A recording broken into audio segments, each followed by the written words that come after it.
Today we're digging deep, really deep, into the radioactive soil of the Fallout universe. We're going to explore its fascinating connection to Cold War history and ask a pretty big question. How do you even measure morality in a world that's completely lost its own? Anyone who's ever picked up one of these games knows this line. It's so iconic, right? It's pretty much the philosophical bedrock of the entire series. It paints this picture of human conflict as this timeless, brutal, unchanging thing. Because, for the American public back in the mid-20th century, it absolutely did. The end of World War II gave us the atomic bomb, and just like that, the whole idea of war was turned on its head. It became something unimaginably terrifying, something that could literally end everything. So, here's what we're going to cover. We'll kick things off with the real-world history that shaped the game's whole vibe. Then, we'll trace how its morality systems have evolved, and finally, we'll look at what researchers think the perfect in-game conscience might actually look like. Okay, first up, let's talk about that retro-futuristic style. You know what I'm talking about. The shiny chrome, the vacuum tubes, all the cheerful robots. It's not just there to look cool. Nope. It's a direct commentary on a very, very specific time in American history. So right after World War II, America had this atomic monopoly, and with it came this feeling of being totally untouchable. But then 1949 happened, and the Soviet Union tested its own bomb. That optimism, it just shattered almost overnight. It was replaced by this deep, constant dread that we now call nuclear anxiety. And this contrast really gets to the heart of the disconnect that came next.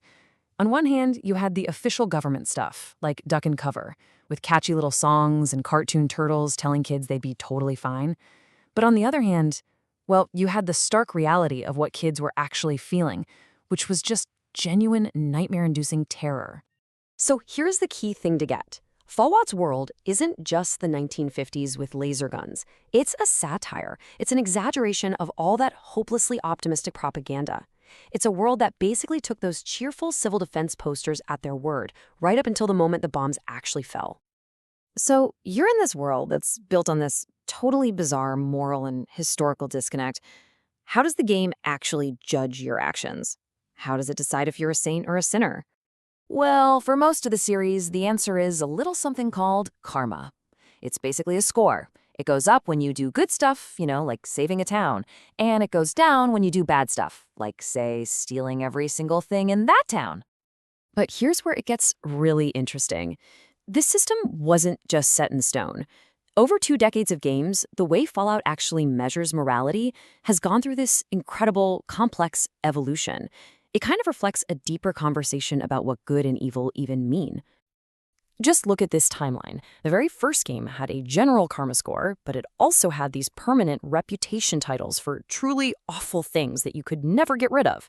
Then Fallout 3 simplified all that into one single slider, a tug of war between good and evil. Then New Vegas just blew the whole thing wide open with separate tracks for your fame and your infamy. And finally, Fallout 4 made it all personal, where morality is just what your friends think of you. Let's really zero in on that jump from Fallout 3 to New Vegas for a second, because it's a massive philosophical shift in how a game can even think about morality. Think of it this way. In Fallout 3, with its single axis, saving an orphanage could literally cancel out robbing a village. It's a simple tug of war. But in New Vegas, your good deeds and your bad deeds are tracked separately. They don't erase each other. This means the world remembers both, which lets you build these really complex reputations, like a soft-hearted devil, somebody who does a lot of good, but is still known for their infamous side. And then Fallout 4 took it another step further, making another huge change. It just got rid of a universal karma score entirely.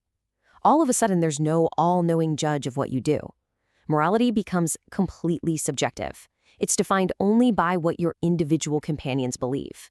Stealing might get you a thumbs up from one friend, but be an absolute deal breaker for another. It forces you to navigate this web of personal relationships instead of just a single moral scale. So, after this whole journey from simple scores all the way to subjective judgments, what would the perfect morality system even look like? Well, you might be surprised to hear that academic researchers have actually analyzed this very evolution to come up with a new, comprehensive model. Now, don't worry about trying to read all the tiny text on this diagram. The big takeaway here is that researchers have literally mapped out how all these different parts, reputation, factions, individual judgments could all work together. They've basically created a blueprint for a digital conscience by taking the best ideas from the entire Fallout series. So what does this ideal system look like? Well, it's a hybrid.